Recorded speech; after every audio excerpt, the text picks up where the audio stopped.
Committee Room 21. Sound.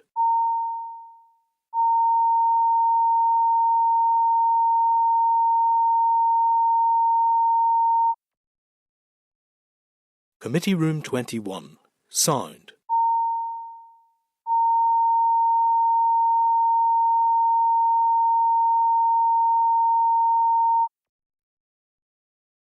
Committee Room 21. Sound.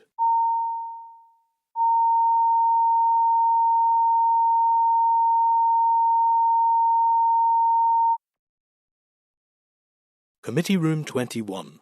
Sound.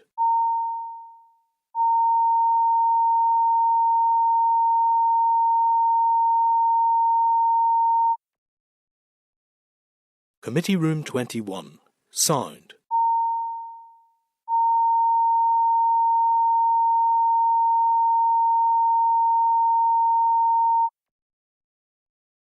Committee Room 21.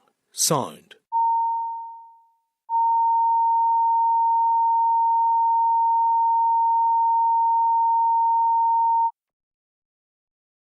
Committee Room 21. Sound.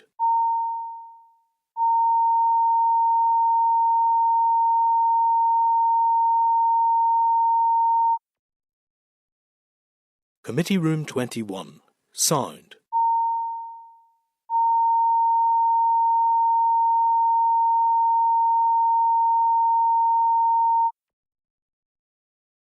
Committee Room 21. Sound.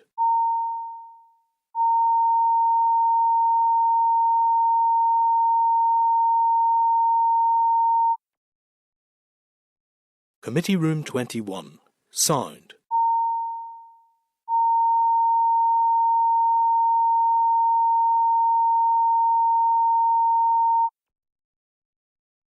Committee Room 21. Sound.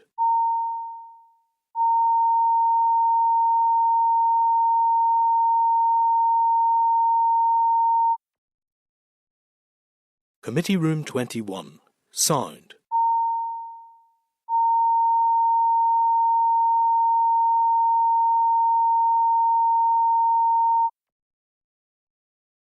Committee Room 21.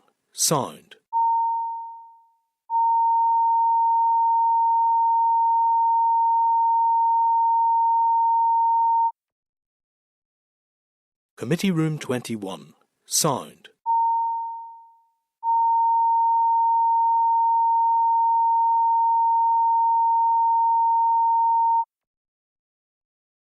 Committee Room 21. Sound.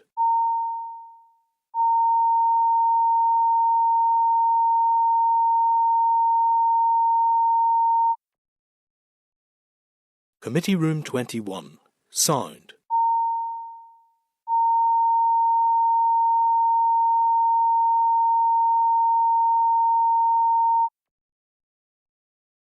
Committee Room 21.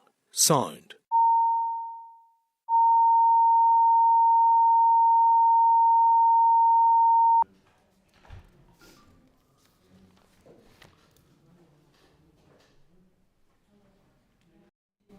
Okay, we have apologies from John Blair will be late. We have apology from William Irwin, Patsy McGlone, and Nicola Brogan will be late. Nicola will be late as well. So.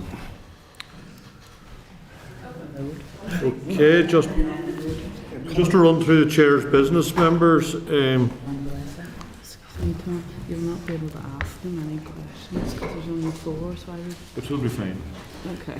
Okay, chair's business, members, we agreed to meet the Minister on Monday the 8th of July at 10 a.m. in room 30 to update us on a number of matters including bovine TB, Lough Neagh and the farm sustainability scheme regarding the 5 hectares or 3 hectares. That's just to remind you of that. Also on that day there is an informal meeting requested by John Thompson and Dr. Sam Strain from the Animal Health and Welfare Northern Ireland and that has been arranged for following that meeting with the Minister. It's an informal meeting that he asked for with the Vice Chair and myself, and we had agreed to do that. But I'm just leaving an open invitation to any other members that want to attend that. Elections will be over at that stage, not as busy. Also draw your attention to page 4 of the table of papers for the memo from the Clerk to the Committee of Finance requesting that we provide a response on whether briefings has been requested or received.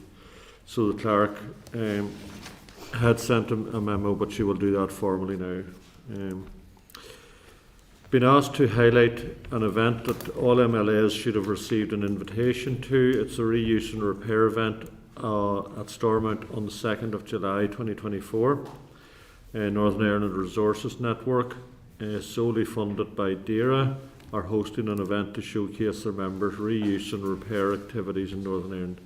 You should have got an invitation to that. It's on from morning to 3 p.m. Also received a letter from the Northern Ireland Food and Drinks Association just yesterday, which was emailed to you all. It's just that they wanted to put on record their support for the deposit return scheme. Okay, we'll move on now to the substantive agenda, and the first item that we can deal with is agenda item 5. Yeah. If I can find it here, apologies. Page 7.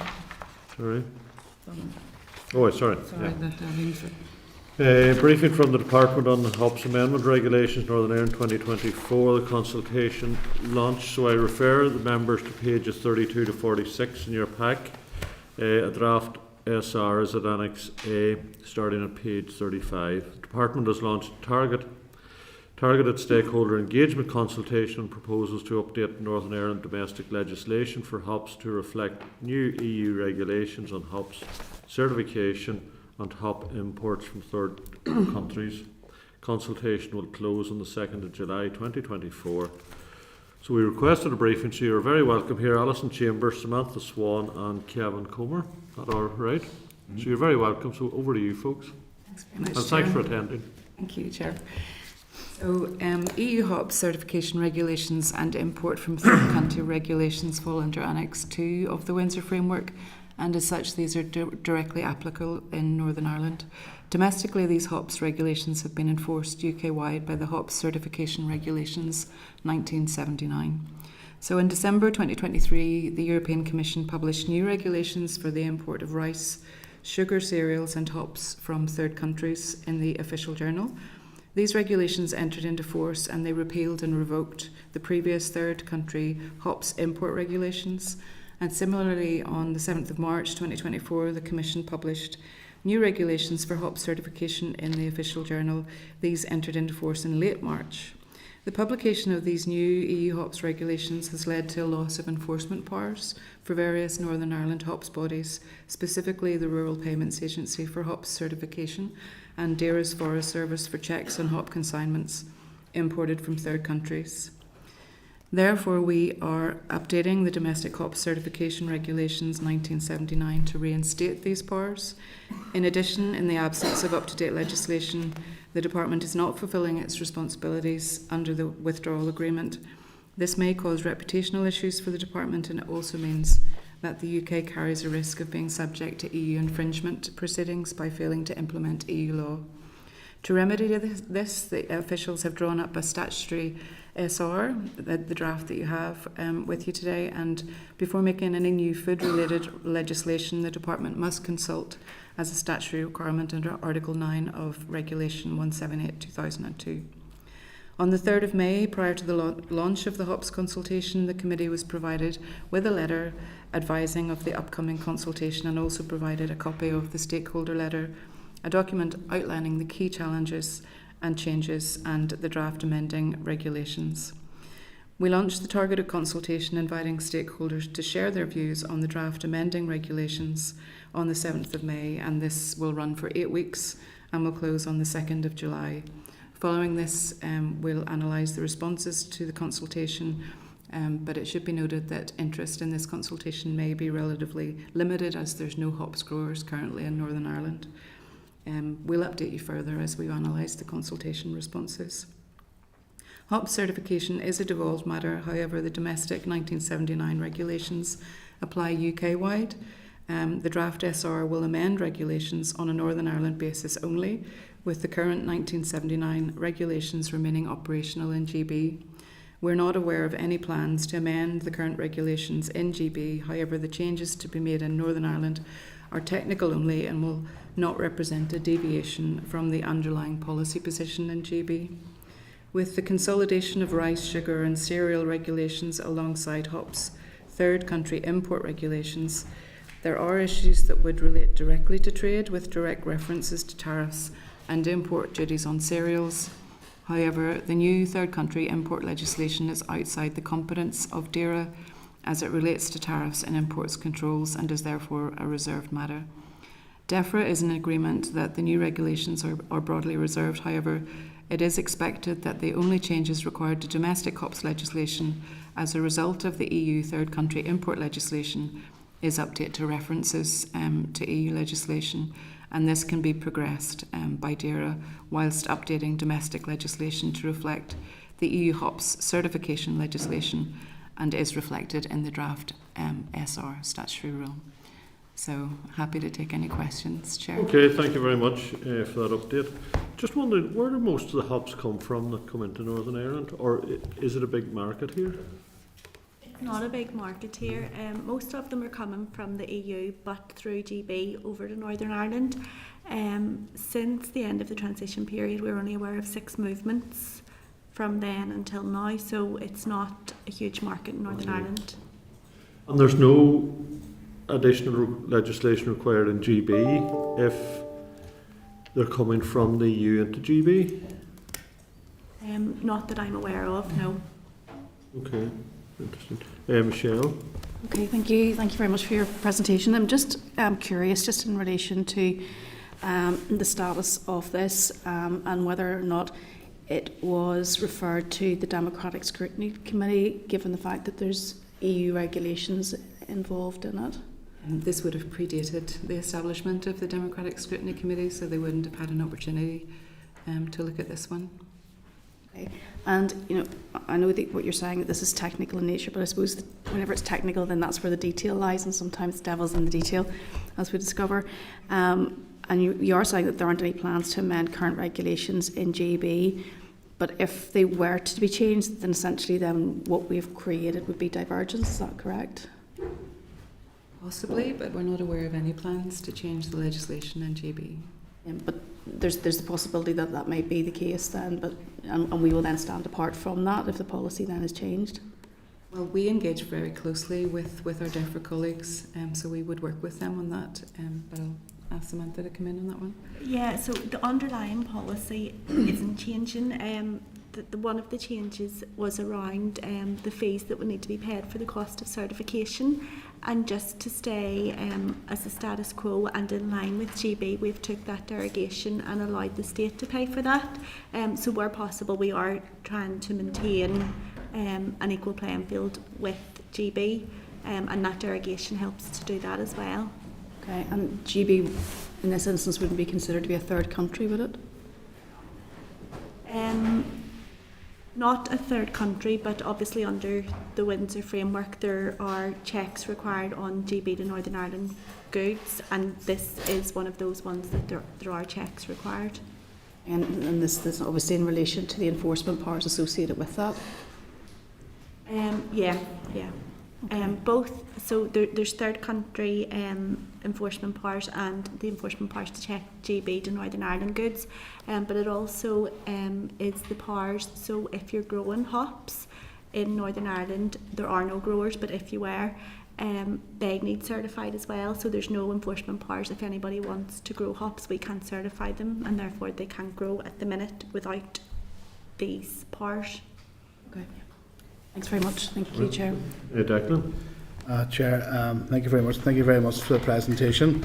I suppose almost in the similar thread as Michelle, I appreciate that we don't have any growers here in the north, but I know that, for example, in other parts of the island, there are growers that there's very successful Wicklow with hop farm down in County Wicklow. So just to be absolutely clear, do you see these regulations? They'll not create any new barriers to trade either across the EU or indeed across the water. Because you're confident that won't be the case. Yeah, no, we're confident that won't be the case. These rules will apply in the EU and they are coherent with the rules that apply in GB as well. Thank you. Okay. Other members? All right, thank you for coming and giving us that presentation. Very interesting, and maybe it will be an expanding business in the coming future in Northern Ireland. Thank you. Thank you.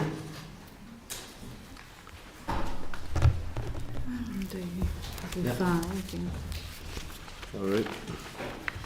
Okay, members, we will double back a wee bit just now and go back to, now that we have a full quorum, go back to agenda item 3, which is draft minutes. I refer you to the draft minutes of 13th of June in the packet, pages 5 to 14. Any comments? Are you content that we sign?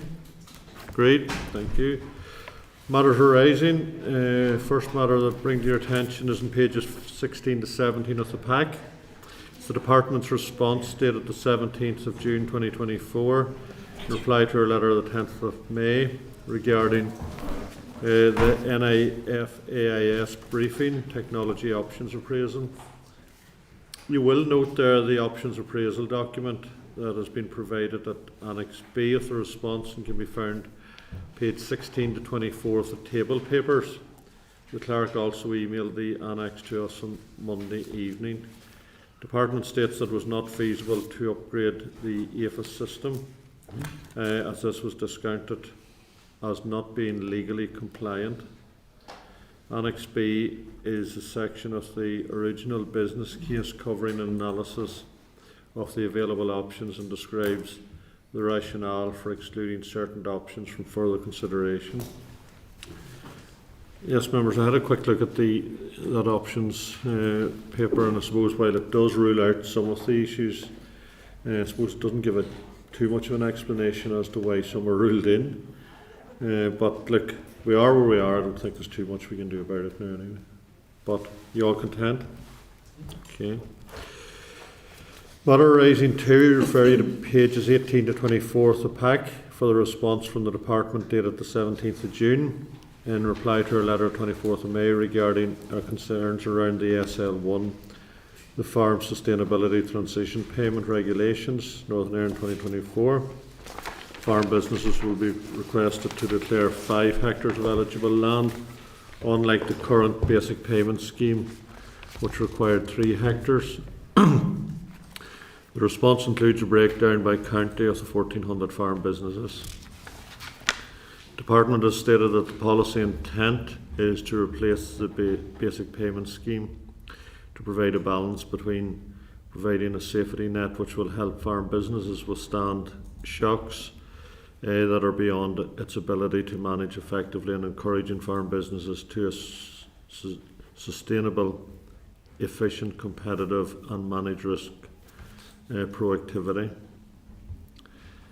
Any comments, members? I know that the officials that were here were keen that we would give an opinion on that, which we did do, but doesn't appear they're going to accept the opinion. I know it was referred to in the Assembly at question time the other day as well, when the Minister indicated that he was going to keep the 5 hectare. Yeah, Chair. Yes. Chair. Declan, the Minister, this had come up in the Chamber the other day, and the Minister agreed to come back to the committee to discuss that on the 8th of July. So I'm not certain whether he was aware it was the unanimous view of the committee whenever it was raised before, but certainly he seemed to have open to talking about it anyway. So I welcome the fact that he's agreed to include it in the agenda on the 8th of July. Sure. Okay, happy enough. Thank you, Chair. Third item rising is pages 25 to 30 of your pack. The response to our letter dated 17th of June regarding it's from the Department dated the 17th of June regarding clarification on the eligibility criteria in respect of the Rural Micro Capital Grant Scheme. That scheme is now open, members, and I do note the The closure date for applications, from recollection, is the 8th of July, which is quite tight, because you have to do your meetings in between, you know, your, I call them coaching or training meetings in between, but wondering would we be agreed to even ask for a short extension to that application closure, because I think it's quite tight for community groups. Just even if it was only a week or 2 weeks, it would be helpful, I think. Yep. You all agreed that we would ask for that? Okay, thank you. Okay, matter raising 4, refer you to pages 25 to 27 of your table of papers for a response from the department dated the 18th of June, reply to our letter dated the 7th of June requesting clarification on the estimated costs associated with each remediation option the department is considering regarding Mobile.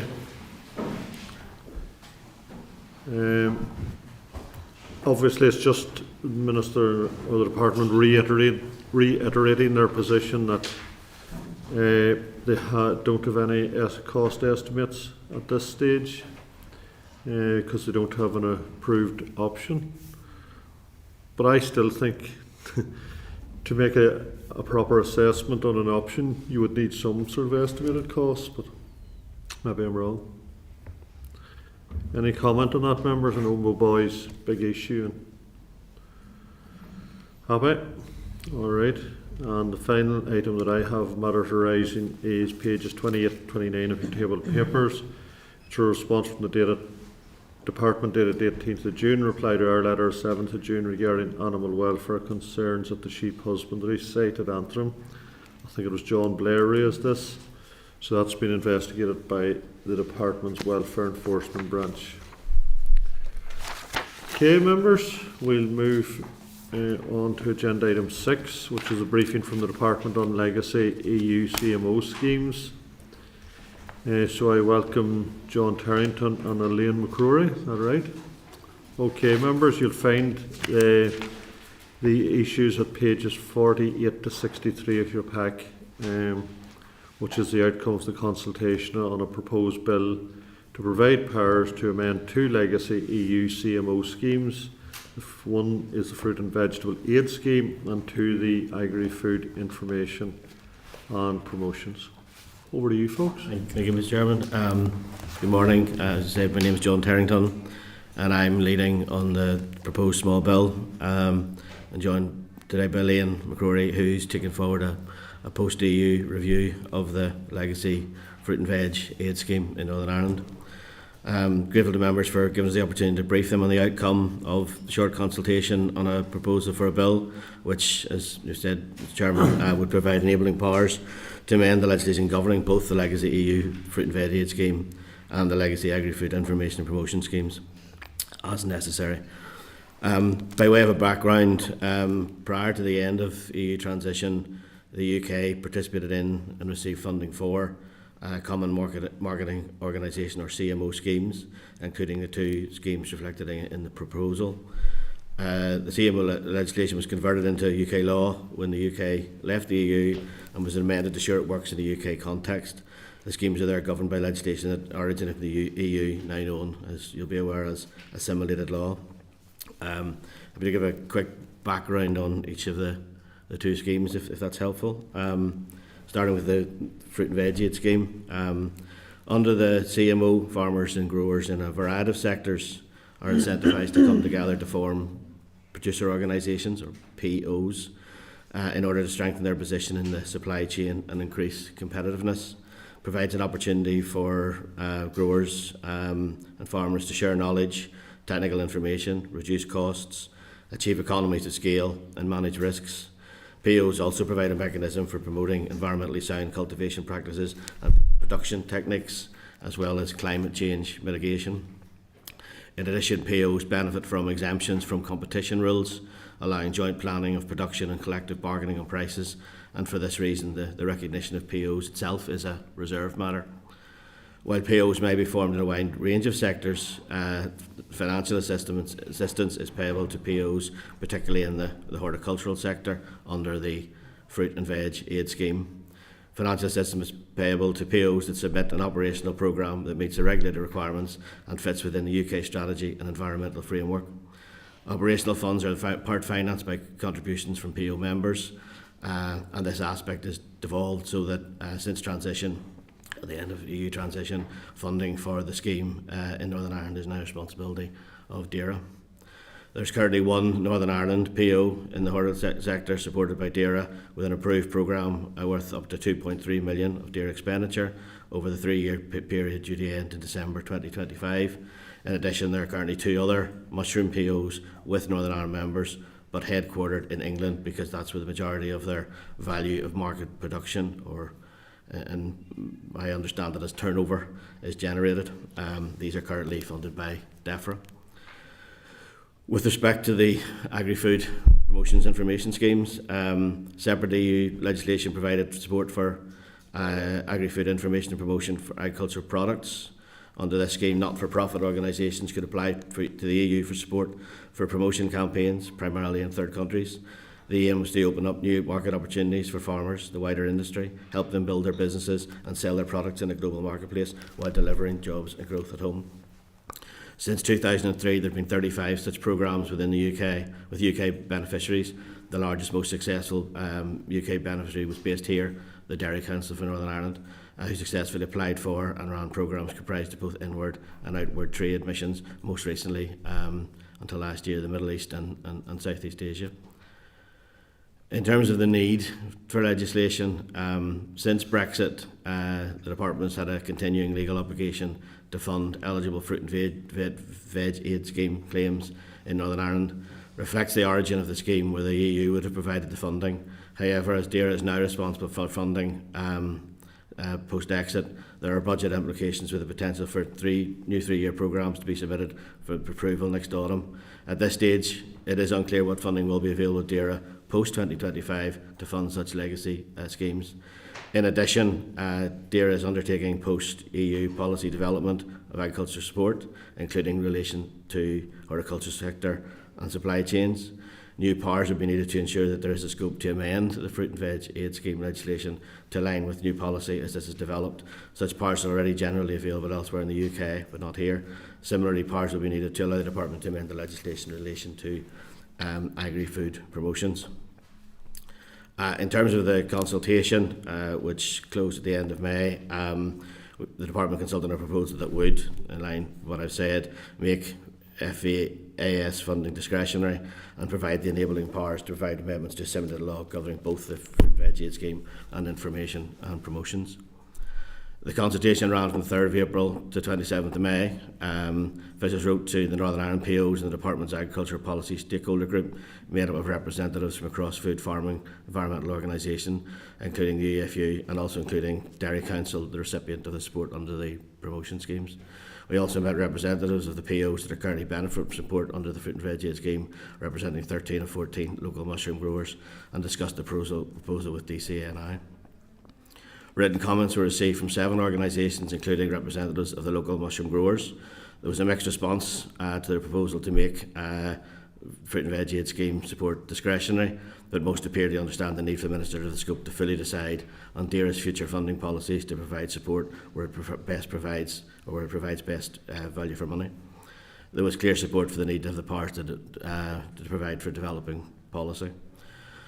On this basis, it is proposed to bring forward a bill subject to executive agreement which would make FEAS funding discretionary and empower DAERA to modify the legislation governing the 2 legacy EU schemes. Thanks again for the opportunity to brief you this morning. I hope members find the short introduction helpful in addition to the papers that they have. And we are, of course, happy to take any questions. Thank you very much for the presentation, and quite useful to hear, John, those issues. I think you did say, just remind me what you said about the mushroom growers. Did you say they had some concerns around some aspects? I think the main issue is obviously that they have guaranteed funding. That those that are recipients of the funding are guaranteed funding to the end of next year. Their concern is obviously that would stop. So understandably, any scope that the funding becomes discretionary, would give them a concern. However, no decisions along those The lines. funding becomes discretionary. Just explain that a wee bit further, would you? Well, at the moment, if a PO puts in a fully pledged programme for the next 3 years, the department is required to fund that. There's no say in doing that. So the discretion and all of that. So the discretionary plan would be to allow for decisions to be made around how that funding would be best used in the future. Okay. So what you're saying is, at this stage, there would be no requirement within this legislation for the department to actually fund it. That would be a discretionary. Yeah, I mean, it removes, what would have been an EU. I mean, the EU would have funded this. Yeah. So therefore, if the application met all the EU requirements and the UK strategy, then the EU would have funded it. That decision would be solely down to DERA. DEFRA would have no part in that. No, this is a devolved matter. We're down to the Minister, in line with future plans for support for the horticultural scheme, outcome of review of the ongoing review of the fruit and veg aid scheme, and I say no decisions on that. There were no other concerns from any grouping around this then? I set out in the consultation that there were concerns about the lack of detail and the lack of those plans, but I say that's putting the cart for the horse for us in the sense that those reviews are incomplete. There was concerns that Northern Ireland, as it stands now, or indeed without the powers, couldn't align with changes that have been made subsequently, for example, to the scheme as it is in the EU.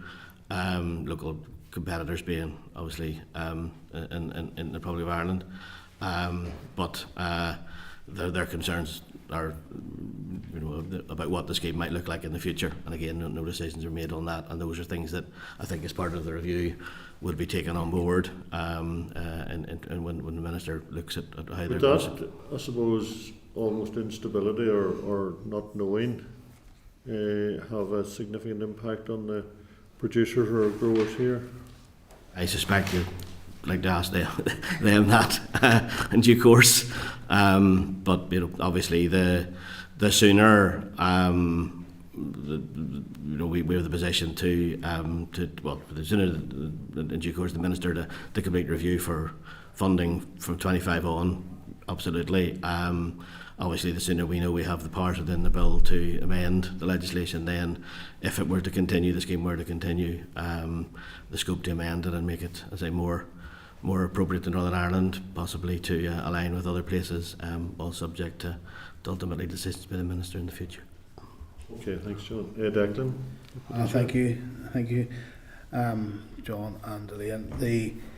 A note there from a written question that between 2014 and 2020 we had a 12.68 million spent from the European Agricultural Guarantee Fund.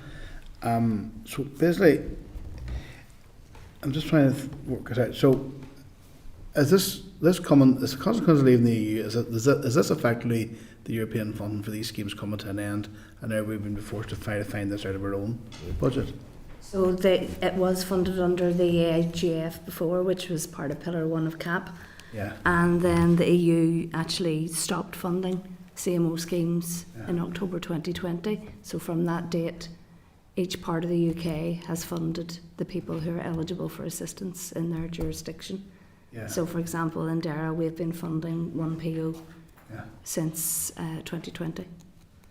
And could you just explain to me in relatively easy to understand terms, why is this been made discretionary and not mandatory? I think the way I look at it is that the Minister's responsible for his budget, and no, I don't think any executive minister should have part of his budget taken away without him or her having the decision on how it's spent. That, in basic terms, is it. But it might allow for, in theory, that budget could get bigger with more POs coming on stream or more people, and that's money then that may be better spent somewhere else. There may be better ways of doing this outside of the EU. There may be other areas that their budget pressures on.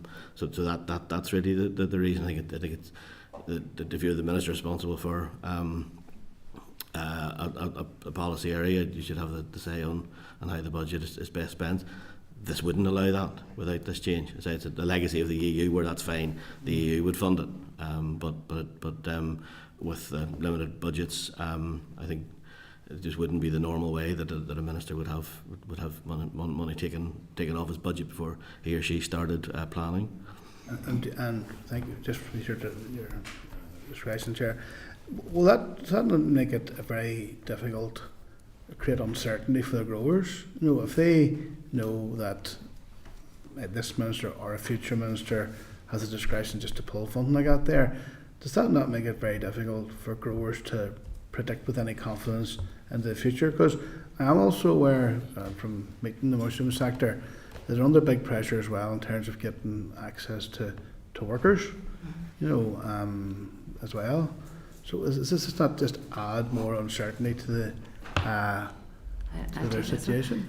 Declan, I think what we've tried to do throughout, you know, exit and planning for after exit, we've tried to ensure as far as possible that we kept things as stable as we could.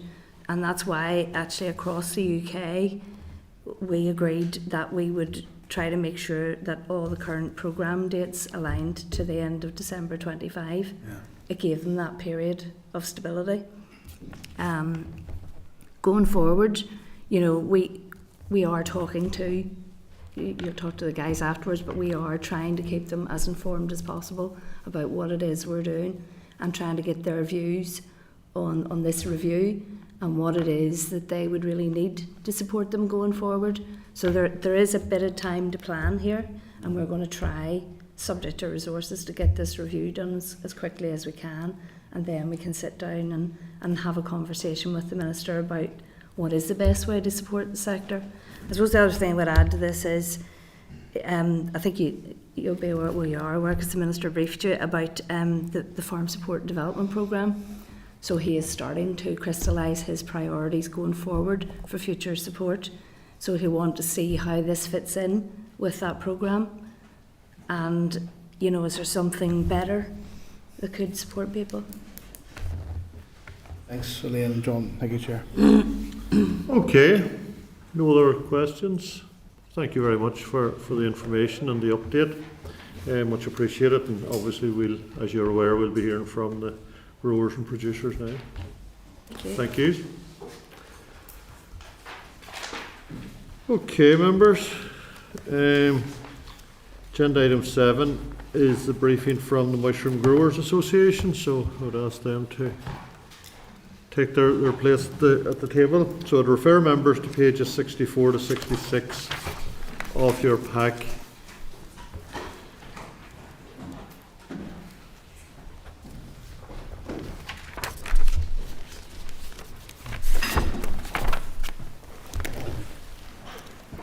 Okay, John McArdle and Martin McKee, is that correct? That's correct, You're very welcome here, and it's good to have you here. So I understand that Northern Ireland Mushroom Growers Association was established in 2022 and represents 80% of the mushroom farms in Northern Ireland.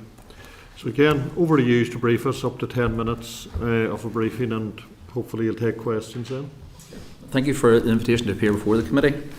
To give you an overview of the mushroom industry in Northern Ireland, today there are 12 button mushroom growers in Northern Ireland. This number has reduced over recent years, a result of closures and consolidations from a peak of almost 300 in the 1990s. The mushroom industry in Northern Ireland accounts for 40% of horticultural output. The sector is estimated to be worth approximately 64 million per annum. Northern Ireland provides 10% of mushrooms in the UK, and 40% of the organic mushrooms are grown here. There are approximately 700 people employed full-time across the mushroom industry in Northern Ireland, with over 300 people employed full-time in the mushroom supply chain. Approximately 95% of these people employed in the sector are come from outside the UK. We welcome the future agricultural policy proposes commitment to make an improved contribution to the Northern Ireland economy through a horticulture programme, aiming to secure a twofold increase in the output of the sector from 100 million to 200 plus million over the next 5 to 7 years. This ambition to support and grow the sector is also contained within the Green Growth Strategy, with the opportunity of reducing carbon footprint through the promotion of local grown food, and further highlighted in the draft Food Strategy Framework, which stipulates that food systems should ensure environmental, social and economic sustainability and a growing interest in sustainable health diets. How can we turn these policies into action? We must first look at what the challenges we face. Although there is significant opportunity to grow the sector, this is frustrated by a lack of staff availability to optimise crop harvesting.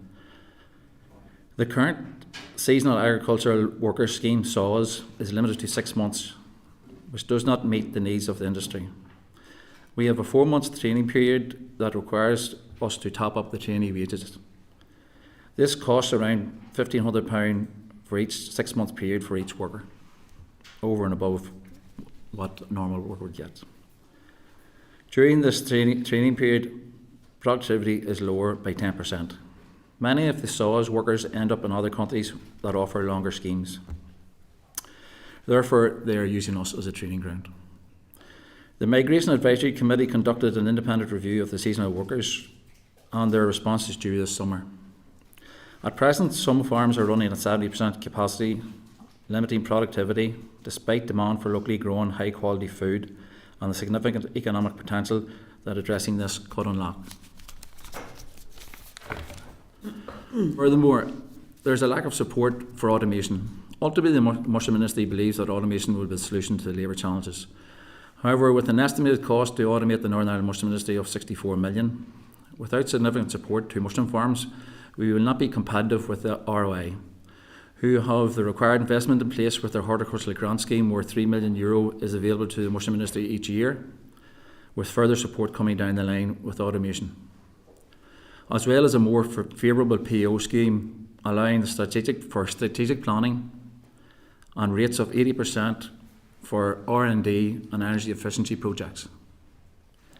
Recent NI initiatives such as the Energy Efficiency Scheme and the Agri-Food investment initiatives for robotics and automation are exactly what we need for our industry. However, primary agricultural producers are excluded from these. And with the proposed changes to the Fruit and Veg Aid Scheme, seeing the withdrawal of 4.1% match funding investment, to make this discretionary would remove one of the only supports that the industry has, leading to less growth and strategic planning, and 8 million plus of investment disappearing from our industry over the next 5 years. Moreover, there is no safety net for mushroom growers. Whilst other farm types will have access to farm sustainability payment, no such support is available to the mushroom growers due to the eligibility criteria relying on metrics that don't translate to mushroom growing. How do we get the mushroom industry from surviving to thriving?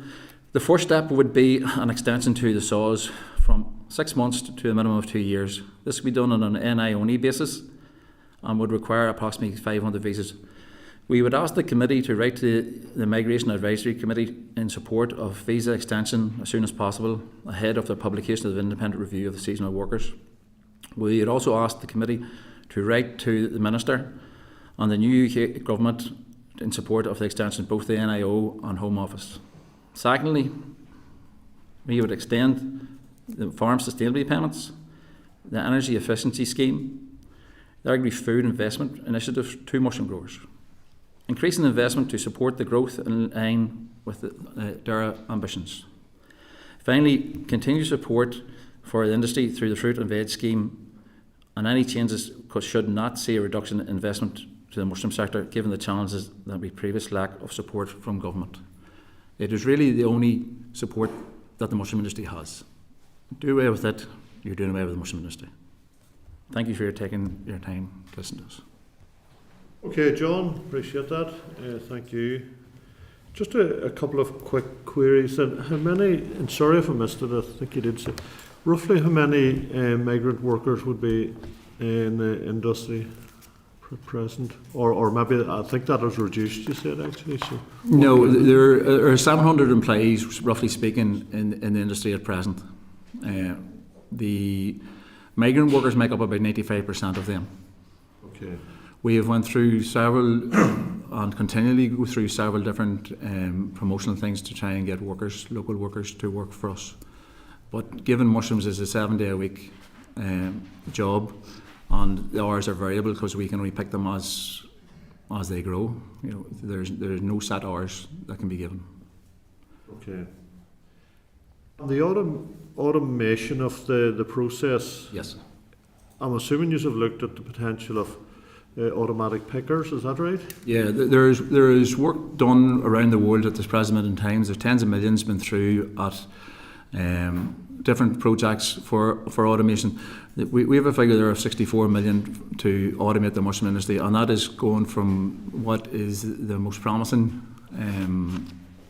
project that is.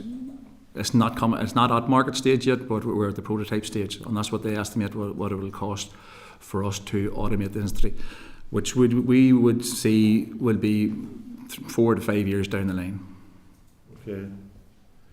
And finally, for me, just at this stage, where's your biggest market? Our biggest market is UK. Is it? Okay. 95% of our mushrooms go to UK. Okay. And there's no problem with getting goods from here to GB? No. Okay. Just to highlight there that the supermarkets do want UK mushrooms.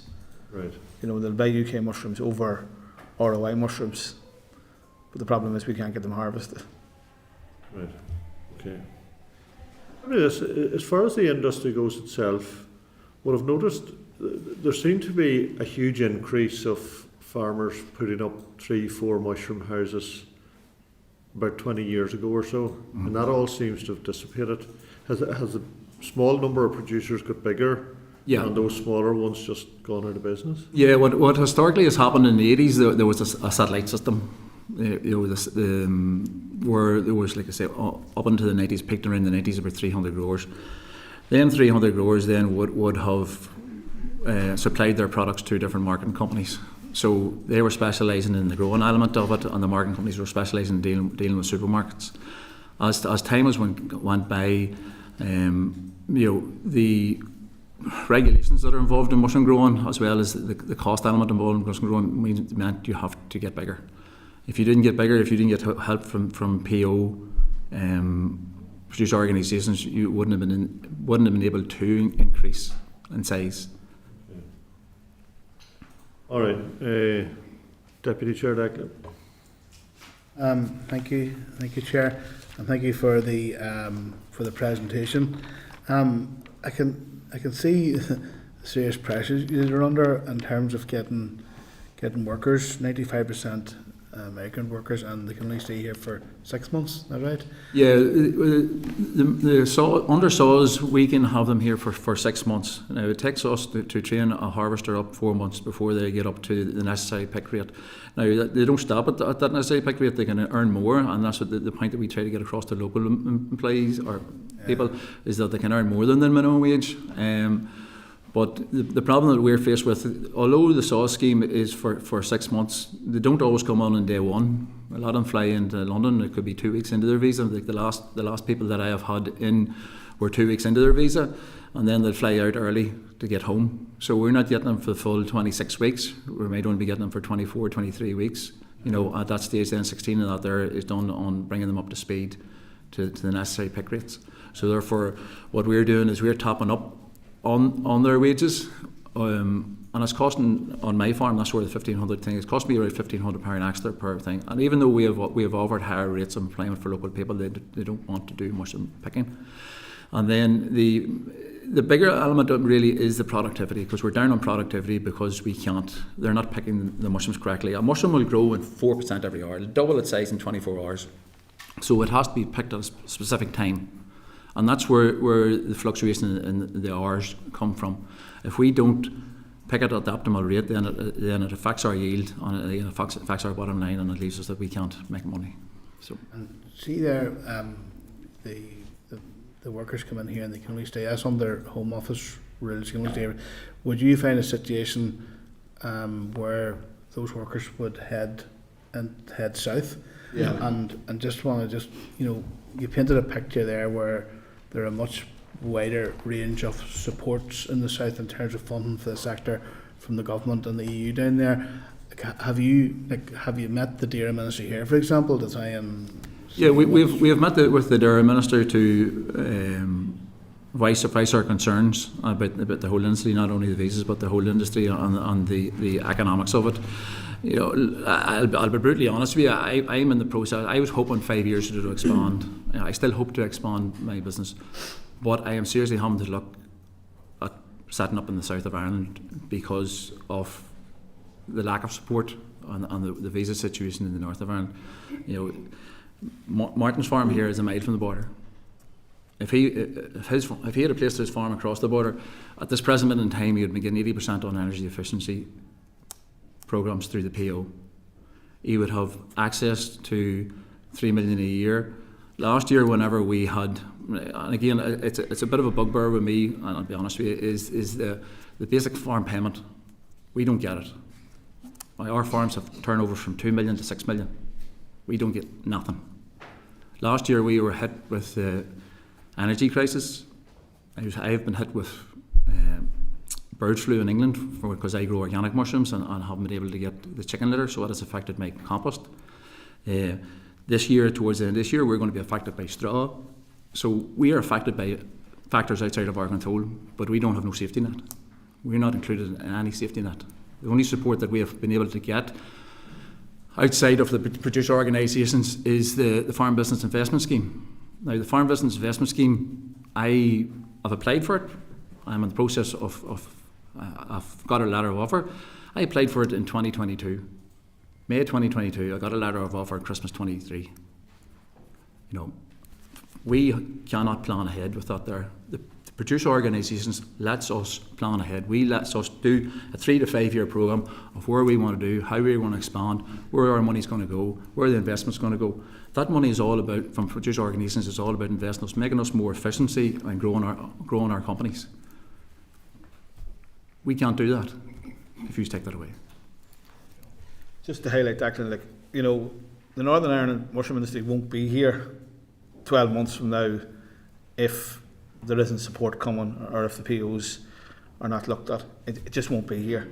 We've already lost, say, 30% of it because we can't get them harvested. Now, the ROI is growing all the time, and they can see this is happening, and they can see that we're under pressure, and they're going to benefit from this.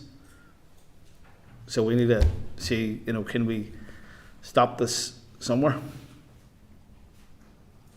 Smart. Because we're taking them in, we're training them over 6 months. They're going to ROI because we get the 2 year permit scheme with the possibility of staying an extra 3 years on top of that. So actually we're being seen as a training school, and then they're going down there. Thanks, Martin. Okay, Declan. Nicola? Thank you, Chair, and thank you, John and Martin.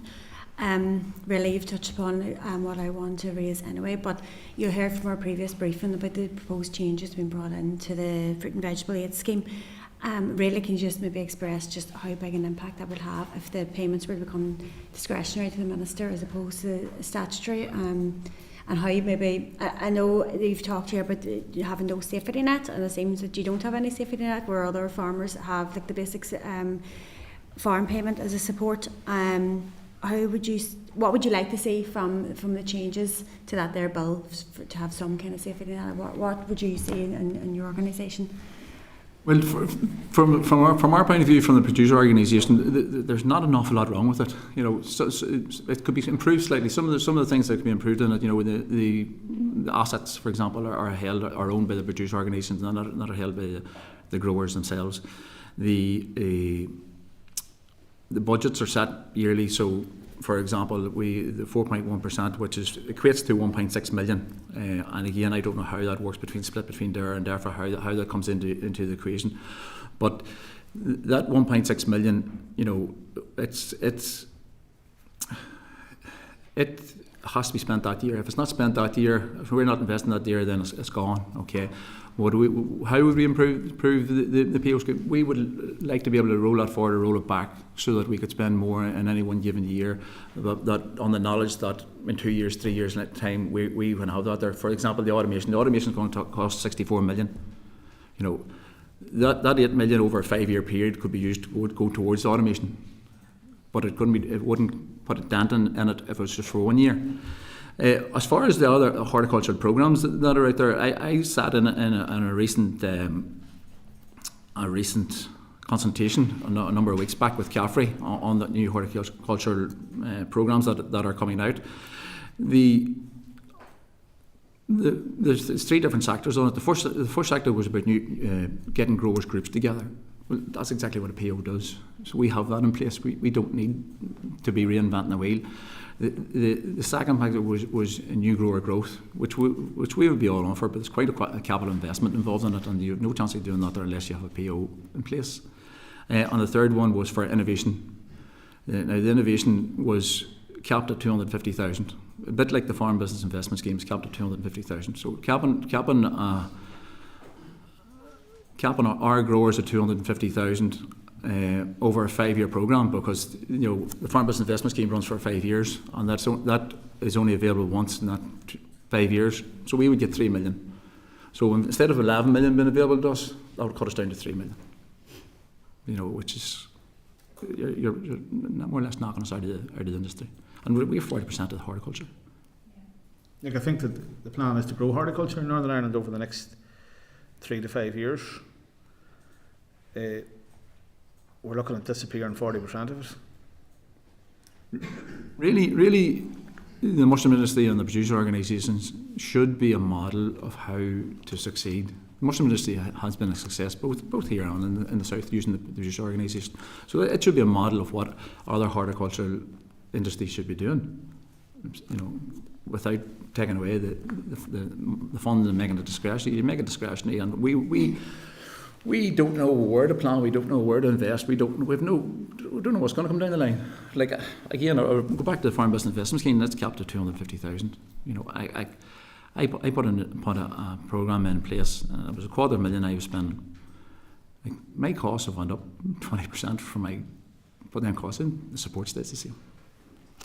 And as you say, you could see it really developing far more in the south. If funds are stripped away from here, you'll see it developing. Well, they are starting to. They're benefiting from it. And they can see that we are falling. They're going to take the market. But my point is, the retailers in the UK will buy UK mushrooms. They want to sell UK mushrooms. They won't pay us any more money for them, but they will buy them over ROI or over Polish because they want to sell UK mushrooms. But we don't. We're not going to be here to sell them. There's nothing they can do about that.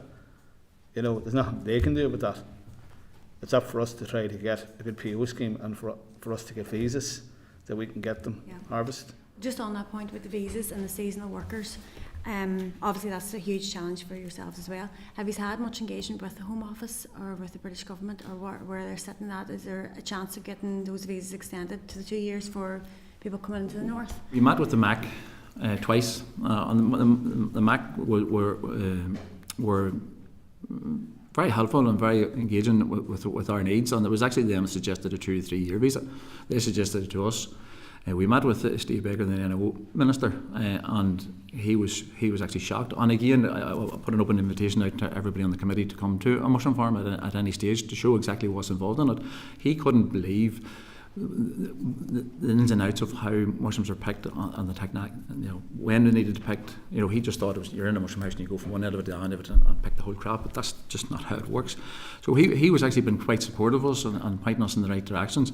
We haven't got nothing from the Home Office, and again we had hoped to engage with the Home Office and then the election was called, so that has been put in thing. But we would ask you if you could write letters both to the NIO, the Home Office and the Minister on the MAC review as soon as possible, really, because they're due to publish this summer. Okay. It's not a lot of visas that's needed, like in the scale of things, really.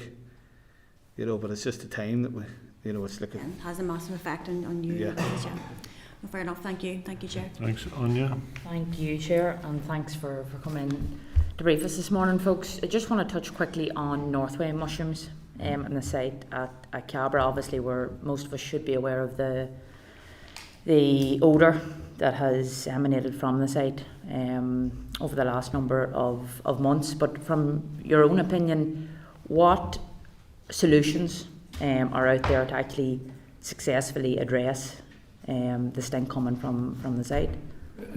We are no experts on composting. We're mushroom growers. So, but from our experience in the industry, the regress of our getting rid of the odour coming from that compost yard can be done, but it would require about £1 million spend. Now, Northway are changing ownership at the present minute in time, so that would be up to the new owners, and we really don't have an awful lot more. But it can be done, but there is a spend involved in it. And has there been much engagement? I know previously when it had been raised, had there been much engagement between yourselves and Northway, or even the residents? We're not members of Northway, so we can't say that. I can't answer that question, sorry. I think under the new membership or under the new ownership, it is going to be fixed.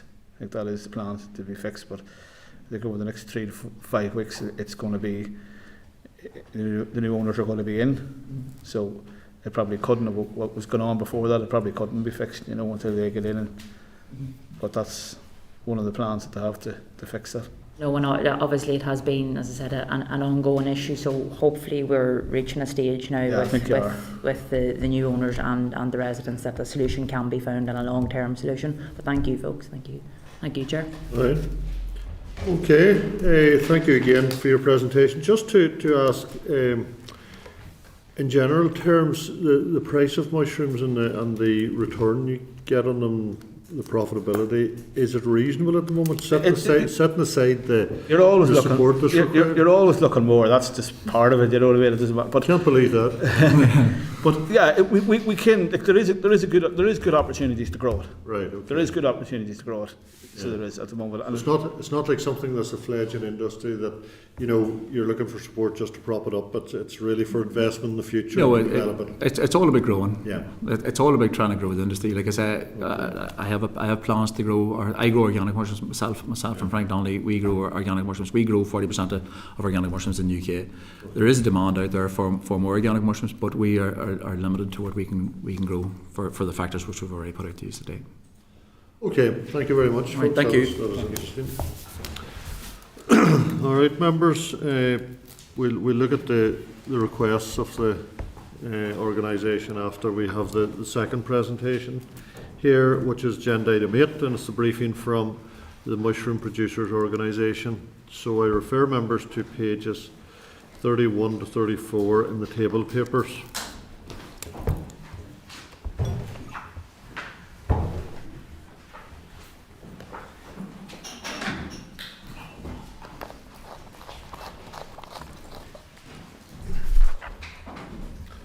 Okay, so we have Liz Kelly and Andrew Mulligan. You're very welcome here. So it's over to you, and you've up to 10 minutes to brief us and then take questions. Thank you very much for having us here today, and thank you very much to John for filling you in a lot of information that we will hopefully not have to repeat.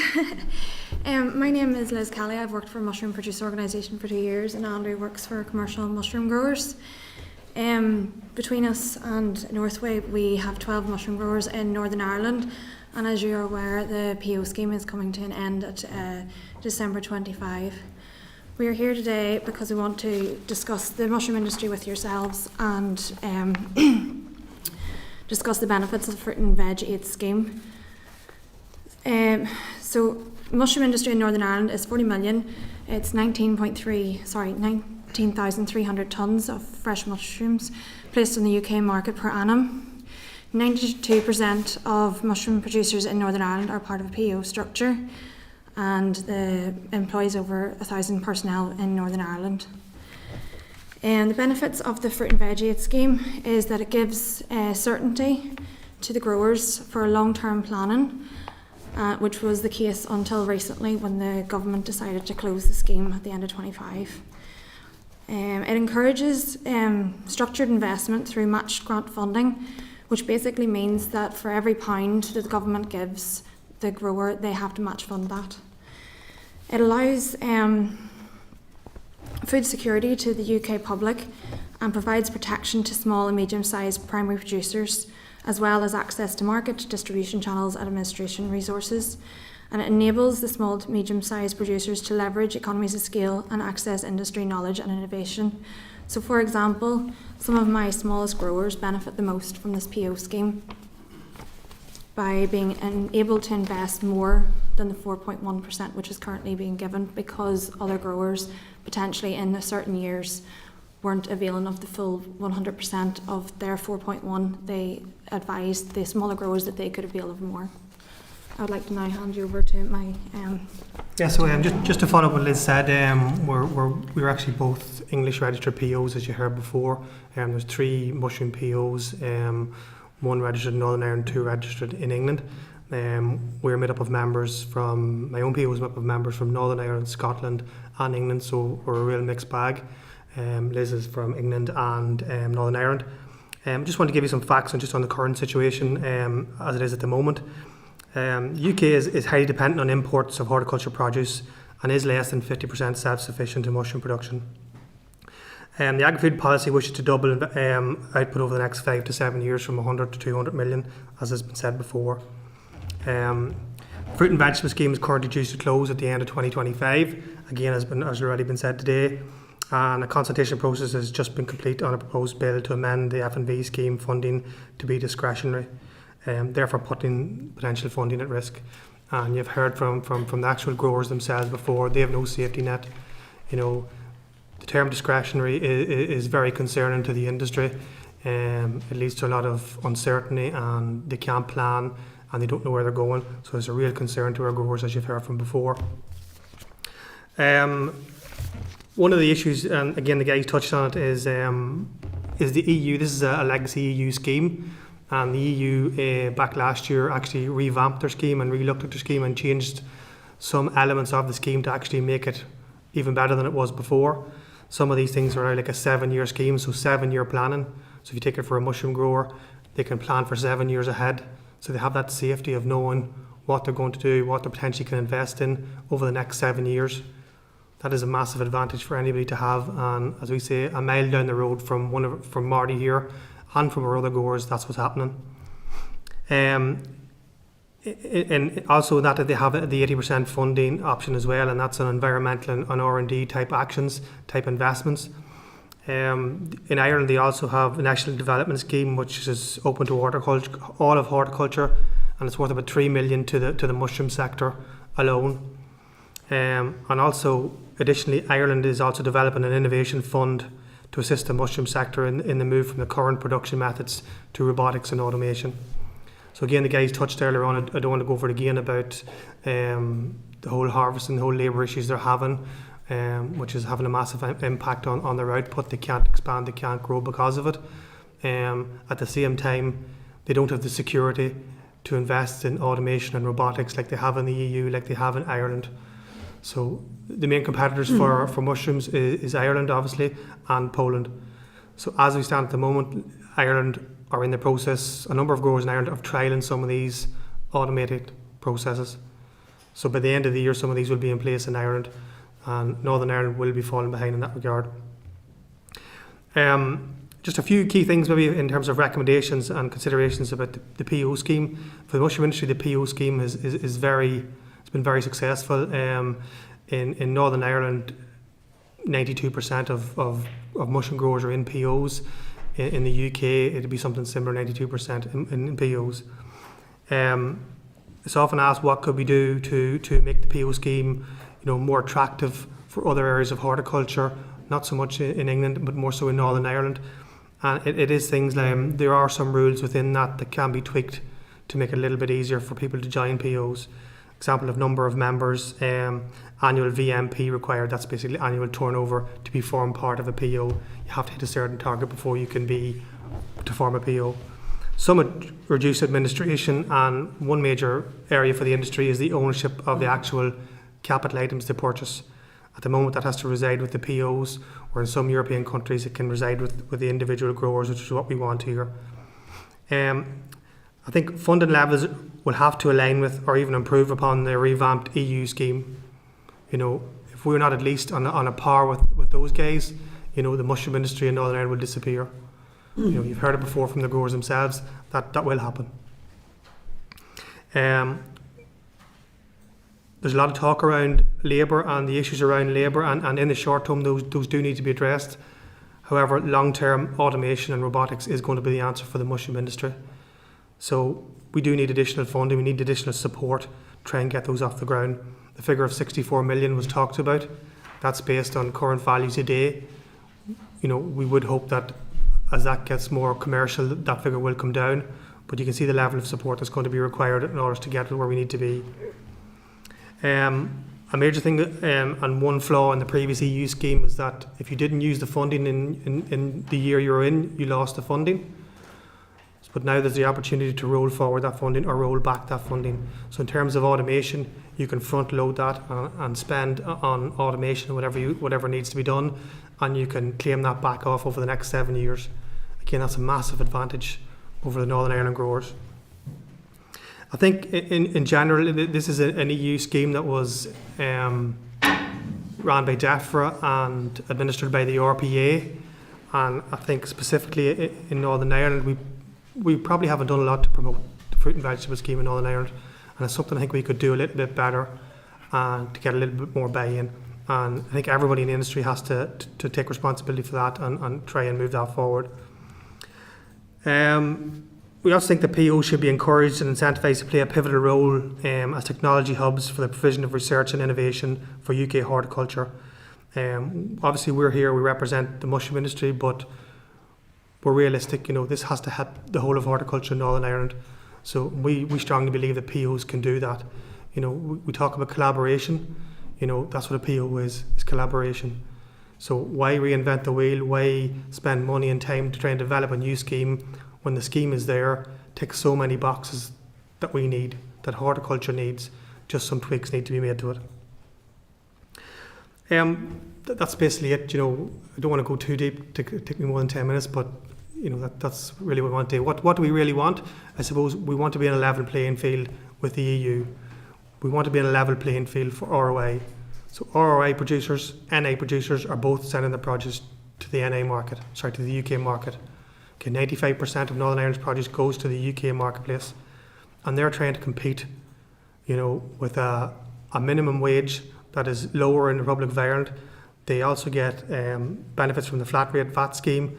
They also have the 2-year visa scheme, and now they have 80% funding. So you can see the problem these guys are facing. Okay, sorry, thank you, Liz and Andrew. That's interesting as well. Just explain to me, for an average size mushroom producer in Northern Ireland, how much would it cost presently to put in a fully automated system? It really depends. So out there at the moment, there's about 5 different options available at the moment.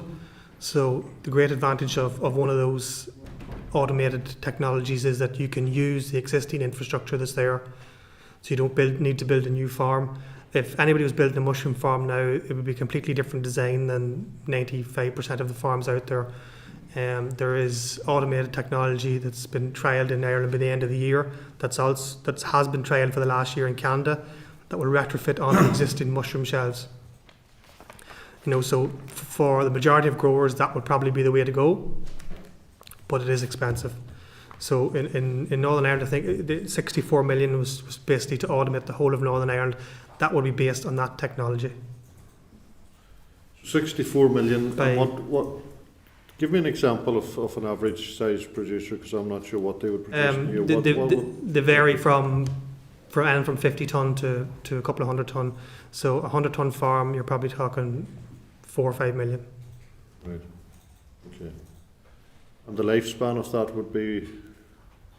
We were told the other day on a telephone call that they would expect the robotic arm to last between 15 and 20 years. But I think it's important to say it's still in its infancy. Okay, yeah. So it hasn't got to that level where we could be confident in saying that. But there really is potential. The mushroom industry probably was underdeveloped in that regard in terms of automated. We were definitely behind others in that regard, but quickly we're moving forward. We were all at a conference the other day where these 5 technologies were, on display, and to say those are going to be trialled in Ireland and in the EU by the end of the year. Okay. I noticed in your report you said that UK is highly dependent on imports of horticultural products and less than 50% self-sufficient in mushroom production. Where would the other 50% come from? Mainly the EU, is it? Ireland and Poland. Okay. And finally, for me, obviously there's a lot of issues around climate change, and is there any impact on the mushroom industry, or does the mushroom industry have any impact on the issue around climate change? On every single investment that we make, we always look at what energy efficiencies we can make. One of the major ones we would look at, I suppose, basically on the basis of the programme that we have, is the environmental factor. And we would always review what needs on the farm every year.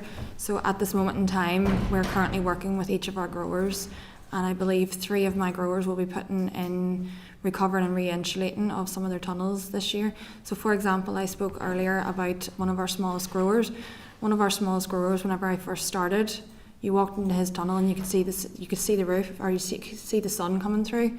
And we have re-insulated and recovered 3 out of his 4 tunnels. We haven't been able to do the 4th one yet because he grows shiitakes, and that's a 6-month production. So it has to be aligned on when his production is fully out of that tunnel as to when we can do that 4th one.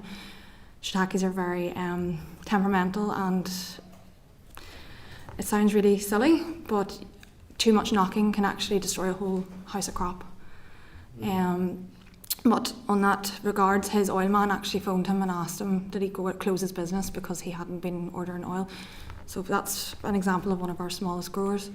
But on a large scale, we always look at environmental and... Yeah, in general, mushroom production is an enclosed environment. To spend as little time in the room as possible, so it's a controlled environment. Farms have invested in, PV. Over the last couple, even the Northern Ireland farms would have invested in PV systems. They'd be looking at biomass boilers. They've done a lot of environmental work over the last 10, 15 years, try and reduce their carbon footprint. But in general, it is an enclosed environment. But they are energy users, particularly in the summer for cooling. That's when the mushroom production is the most challenging time. But they do look at everything for any environmental option you can, and a lot of the equipment you would invest in, would be more modern, more better, more efficient. Okay. Interesting. All right. No, sorry, Declan. I suppose I asked the previous representative as well. Have you had an opportunity to engage with the Minister or the Department, or are the listening mode, I think we haven't got that far yet. We're probably a little bit late coming to the table, to be quite honest. But we have requested, and we're due to get an audience with them on it, where we will be raising these issues.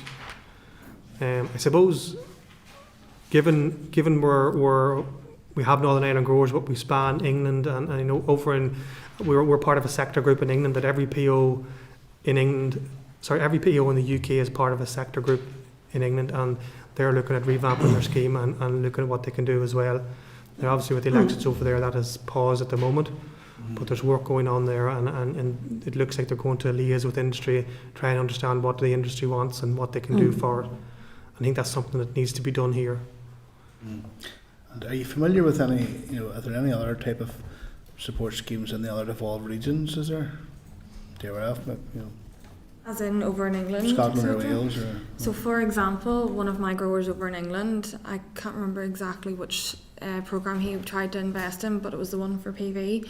He actually came back to me and said, can I put the PV through the fruit and veg aid scheme, because I've spoke to the suppliers and they're saying that this industry, that this is what's come back from the growers. This PV industry scheme is earmarked for the dairy industry, and we've been laughed at and told you'll not get the grant funding. So it's a major concern we have of this term discretionary. If there's a move towards like a competitive grant scheme, that's a major problem.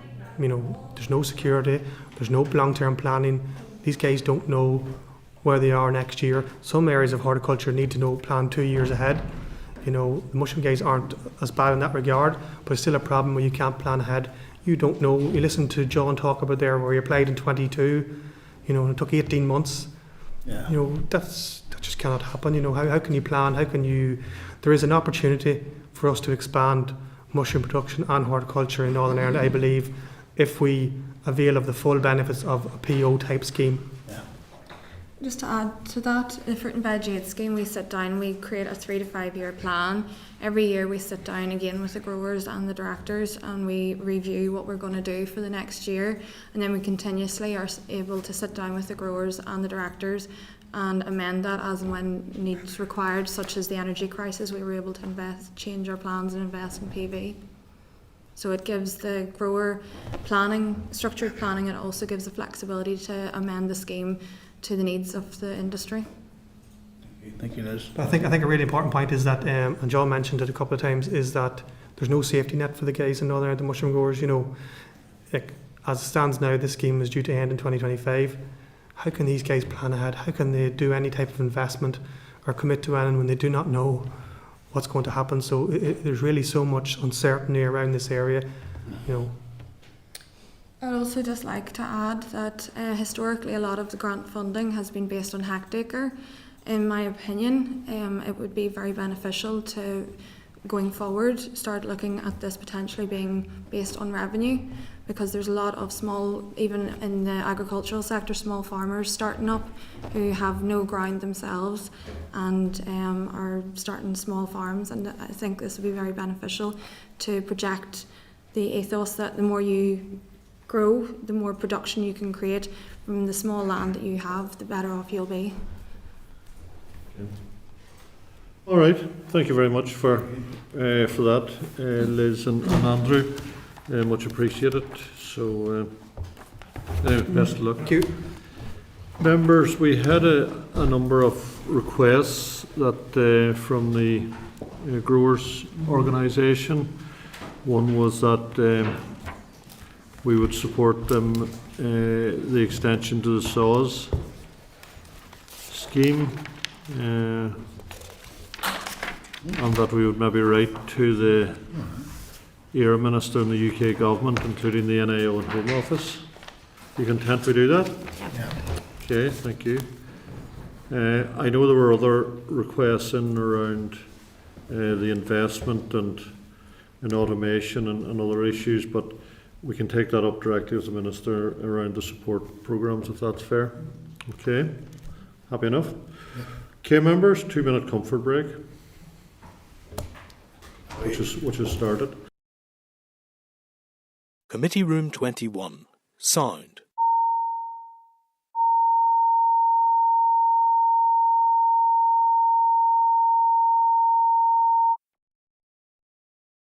Committee Room 21.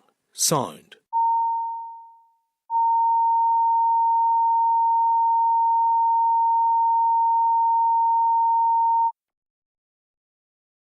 Committee Room 21. Sound.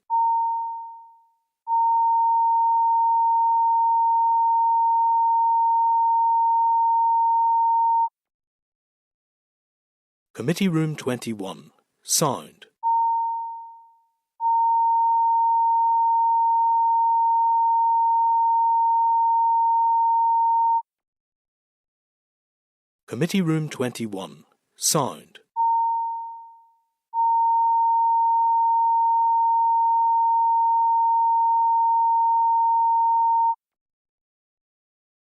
Committee Room 21. Sound.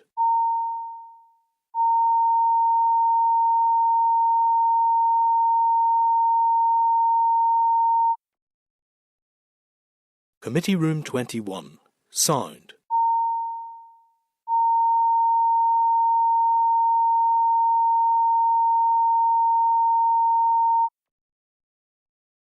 Committee Room 21. Sound.